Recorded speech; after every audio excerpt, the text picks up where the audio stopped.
So what are we doing here? Oh, I'm exercising judgment.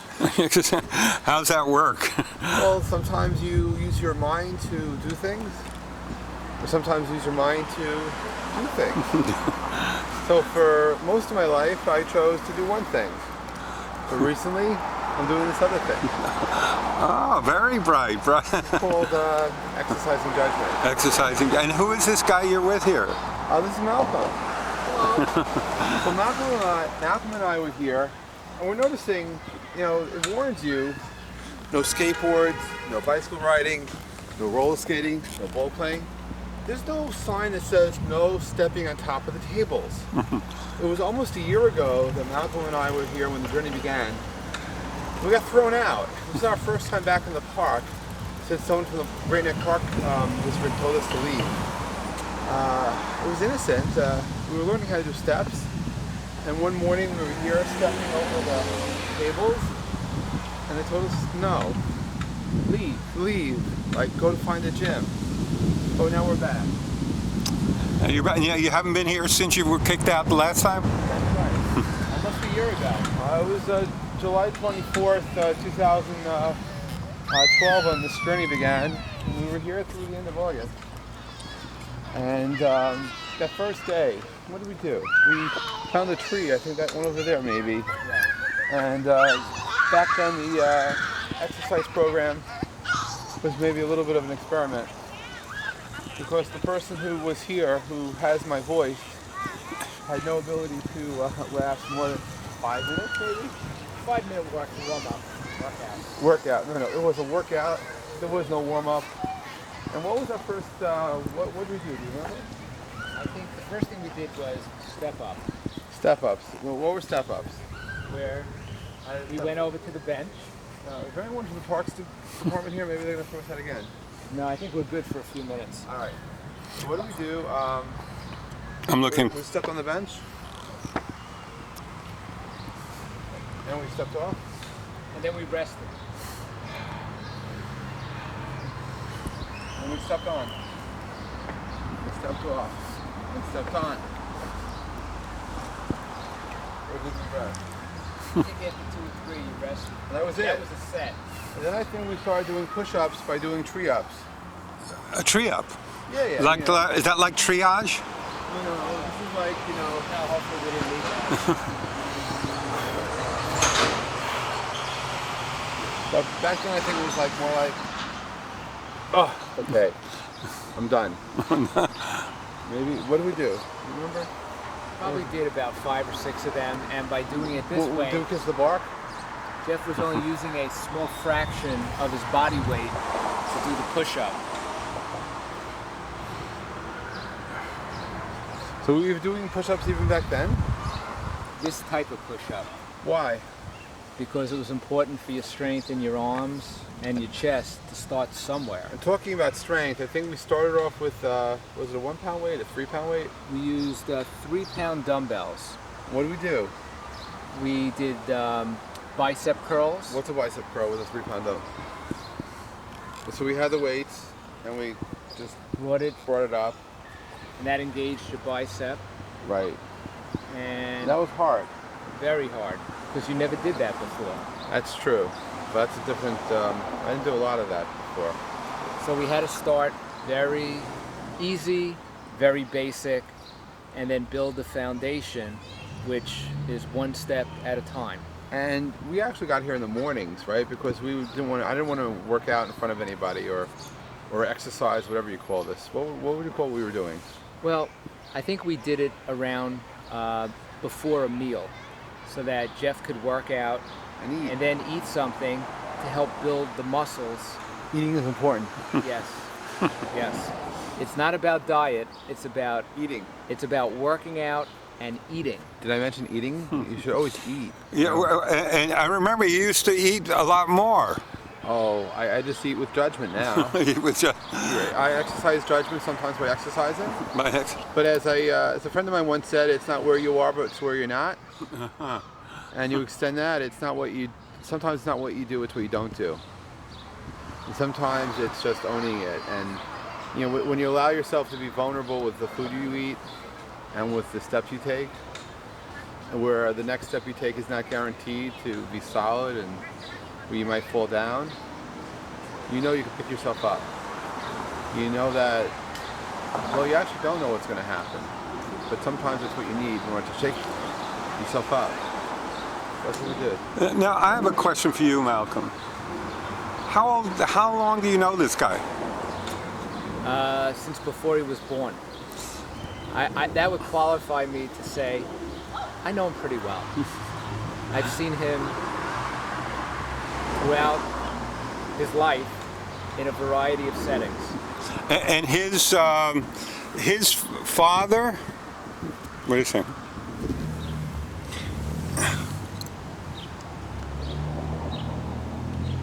This is something he never did before. He never could even think about doing it. Not only never did. Right. The push-up is a real staple of strength. Hi, camera. Okay. Sturdy. So you were saying the push-up is what? It's a real staple or trademark of strength because it takes upper body, chest, core, back, arms, and keeping it all stable as you go through a push-up. And most people don't realize just how much strength you need to be able to do that. What's it feel like for you, Jeff, to do that? It feels terrific. I believe everyone should decide to. This, by the way, is a pre-plank. Come and plank with us. What is a plank? I don't know how to explain it, but it's He's elbows. supporting all his body weight on his forearms and on his toes. And he has to be able to stabilize his core and hold everything tight so that he doesn't collapse. That's a mini plank. A mini plank. I do them for up to 2 minutes now. And you've been doing. You started in this park. Could you imagine where you are now as opposed to doing that then? No, I didn't know where I was going. There was no safety net. Why did you start? How could I not? Good I had question. this friend with crazy wild gray hair who would always push me to exercise Judgement. But my idea of exercising Judgement then was a little different than today. And what would you say to that? Not the guy with the gray hair, but the guy who wasn't exercising Judgement over the years. What took you so long? There's a law of readiness that I really thought when I first heard about it that Yogi Berra invented. Because the law of readiness says that an organism isn't ready until it's ready. That it's ready. And you might wish for someone to see something. You may wish it for yourself. But until you're ready to do it, it won't do. You can't be just because you want to be. You be because you are because you are. So when you're ready to make that step, knowing that in front of you could be a black hole or solid ground, when it doesn't matter, you'll take that step. Not out of desperation, but because you want to do something positive. I just think that a lot of us, no matter what our backgrounds are, we grow up in worlds where it may not be great outside, but it's predictable. And you may have a really bad environment. People have grown up by friends of mine who grew up in Russia, where things weren't terrific. But at least they knew tomorrow was going to be as bad as it is today. It won't be much different. And that was okay. They accepted it. You know, when we don't know what's going to happen, a lot of people run away. Take slightly crazy people. Not crazy people. People who are just unbounded in some ways to take that leap of faith. We each own our own body. And we're all snowflakes. And we're all different. And we make our own choices. But we're snowflakes. And you know, there's not been one book published that 1 million people can read to lose how to lose, you know, whether you want to lose 50 kilo, whether you want to lose, you know, 100 pounds, 200 pounds. Because there are certain things we can do to follow the guide for the normal. But what you realize is no such thing as normal. We're all unique. We're all different. Our DNA makes sure of that. And whether you're a flower or a person or a snowflake, sometimes we have to appreciate the uniqueness even though we seem to want to fit into normal. And when you realize you can be yourself, you be. But you can take care of yourself too. And that's not giving in. It's actually giving you strength. And so my body finally was ready after many years to make a change. And there's no looking back. We don't look back. I only look ahead. So Jeff, do you believe there's a magic pill? A magic pill? We don't do pills. What are you talking about? Is there a shortcut to your transformation? Well, I'm glad you used the word transformation because it's certainly not about weight loss. And no, there's no magic. It's in your head. You know, it's like a park commissioner who threw us out that got us to go to the gym. When you dedicate yourself to something, you make it happen. Whether you want to change the world because you have an amazing idea, you want to change yourself, you embrace something. I call it giving a hug. But sometimes you have to hug yourself enough to do that. And you know, I did buy. It's true. I didn't buy any magic pills, but I remember late night television last June, looking for magic things to do that would enhance the speed of my weight loss, or back then it was all about weight. It wasn't about journey. And I actually, admittedly, do have some strap-on vest that was supposed to accelerate my caloric burn. And I think the only thing it did was make me look very silly. I had some really smelly skin creams that was supposed to oh, you could burn off your fat. No, you just smell really bad. People are going to stay far away from you. You know, so no, there are no magic pills. The only magic pill is in your head. And it's what makes you feel good. In fact, the magic, if there is a magic pill, I take that back. Endorphins. Do you know, I never knew I could be addicted to a drug that makes you feel so good even though you hurt so much. And I like to get my daily injections now at least once a day. They're called endorphins. You get them from various activities. You can check Wikipedia for other activities you can do, but I'm enjoying getting my endorphins these days from exercise. It's a good thing. Exercise your judgment. Now, here you are. How has it affected your mind and your thinking, you know, and just your whole energy? No clouds in the sky? Look at my mind. I got no clouds in my mind. I can see. I can feel. And sometimes I can just be. And what's that like? Ask Buddha. Because maybe he could explain it to you. Well, Jeff, do you feel like you now have more energy, more power? More energy, more power. I like throwing it off on somebody else, like Buddha, who may not be able to talk. I don't know. Look, it changes. Energy and power is very surrealistic, almost meaningless. But if we're talking about energy for yourself to do things and power in terms of strength to make something happen, that's a different kind of power than power. It's surprising, you know, when you work out and then you go back to the same machines and you try something and you realize it's not easy, but I could do it now when you couldn't do it before. That's pretty cool. You know, for me, it's those little things though that you never really talk about because no one ever likes talking about it. But like when you're big, or you know, somehow if you're at a concert, you always have to step out of the way when you're in an aisle when someone else has to walk by because you can't inhale, go into your seat because you don't fit. If you go out to eat, you go to a diner, you always have to sit at a table because you don't fit in a booth. You just don't fit. You can't really sit down at the subway because you don't fit in the seat. You can't really sit at a countertop because you don't fit in, literally. And you really can't, like, you know, go to places and try to start conversations without feeling very conscious, unless you just don't give a crap, which I used to try to convince myself I was me and it didn't matter and very soulful. And the thing is, it's still me and still the same person. I have feelings too. And what I find every once in a while interesting is out of the blue people now say these most amazing things, very positive things. And, you know, I just say thank you, because what else am I going to do? Say that, well, I guess you really thought I looked like shit last time you saw me. Maybe you did. And maybe they should have told me that. But you know what? No matter how much they thought about me, if I looked bad to them, I looked worse to me. But I was still being, because that's the best I could do.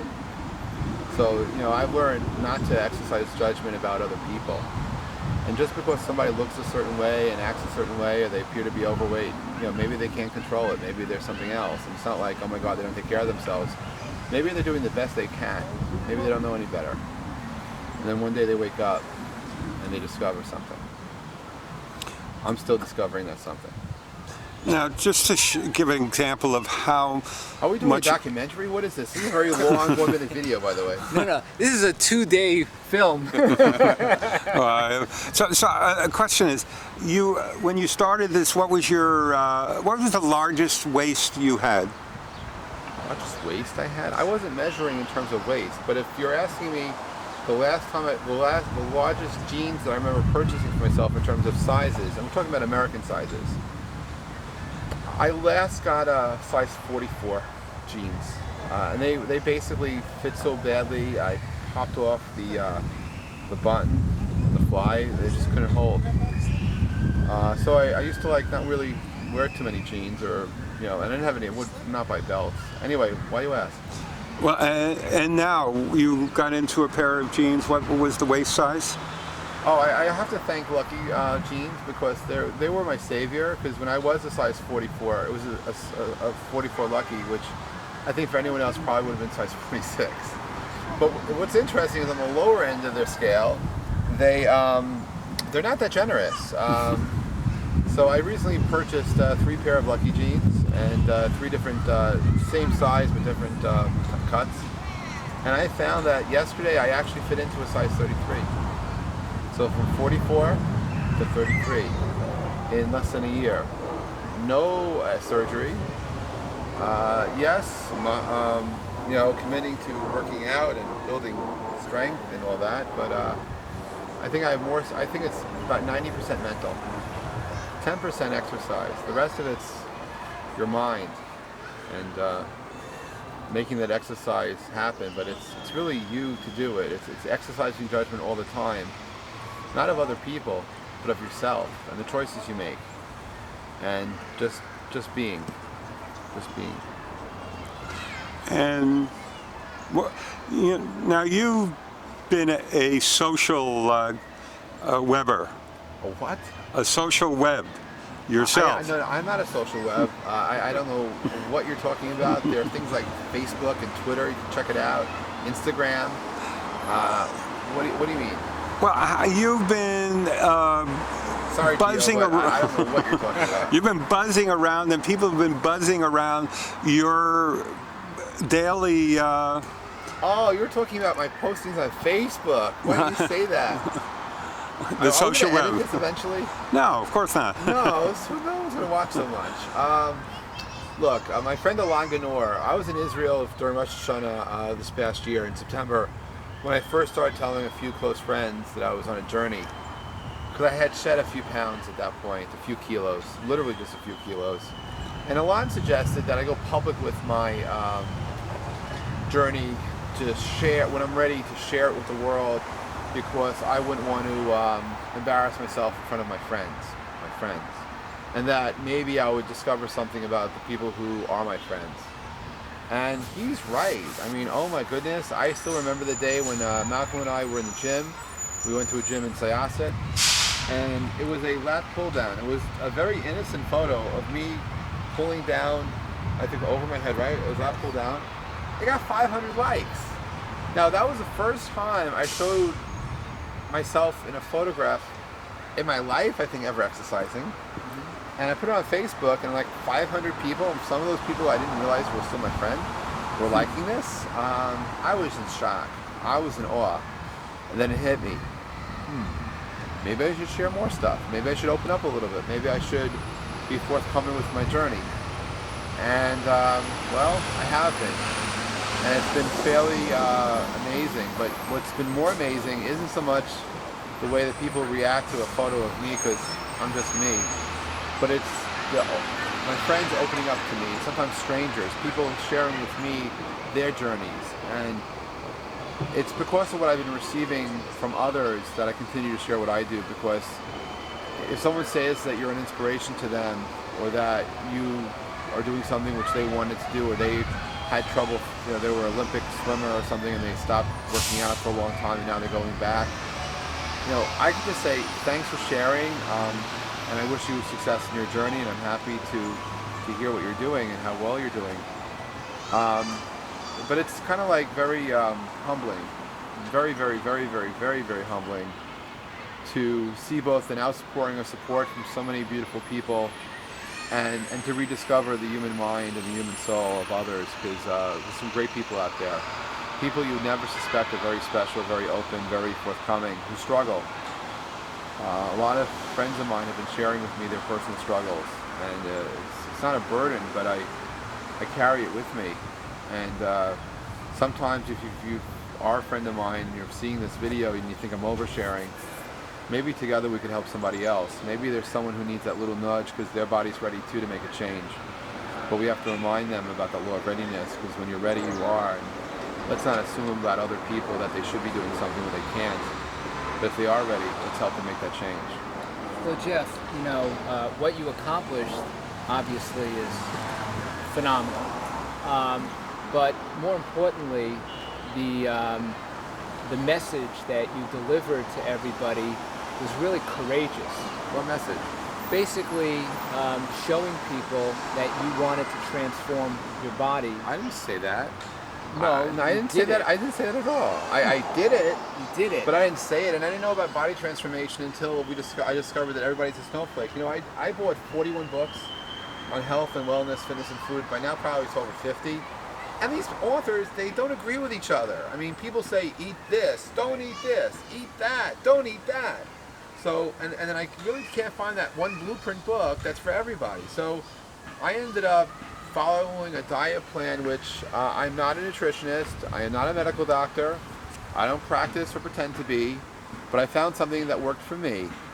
And what I've been sharing is what I'm doing. I really used to think it was about weight loss, until then I realized, but I'm building muscle now because I'm getting stronger.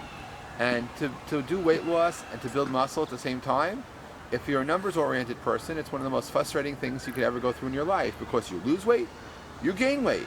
You lose weight, you gain weight. This is why only once in a while do I actually say I lost another 5 pounds, or lost another 10 pounds, or just lost 80 pounds. I lost 75. I was down. It was a month ago that I was down 75 pounds.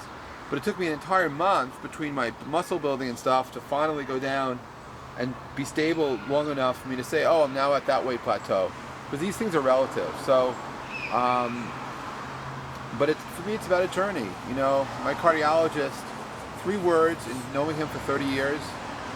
And I know, of course, he was my family's general practitioner. It wasn't that I needed very happy I didn't need a cardiologist when I was very young. 3 words, Dr. Goldberg never told me, but I heard it from him twice in my last 2 visits. You look great. I heard it twice. My most recent visit set up another visit now 10 weeks later, where he's going to check my blood again. But the last time he checked my blood, he was floored. He lowered my blood pressure medicine. I'm on my way, hopefully, to getting rid of it. Maybe I'll need something for maintenance.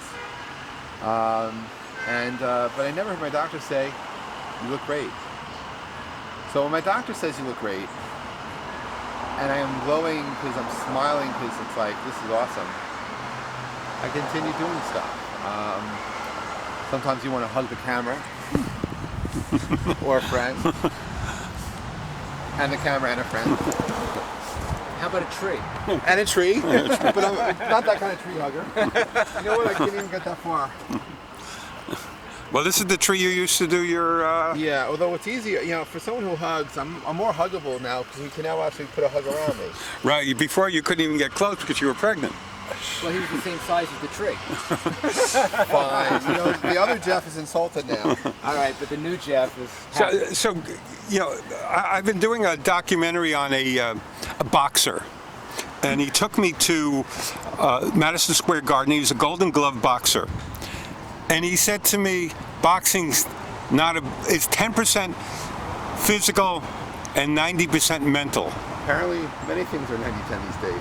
Well, that's because it's a one-on-one contest. As somebody who is a former tennis player, it's different than a team sport. It's you and the other person, one-on-one. And it does come down to mental, especially if you have comparable skills.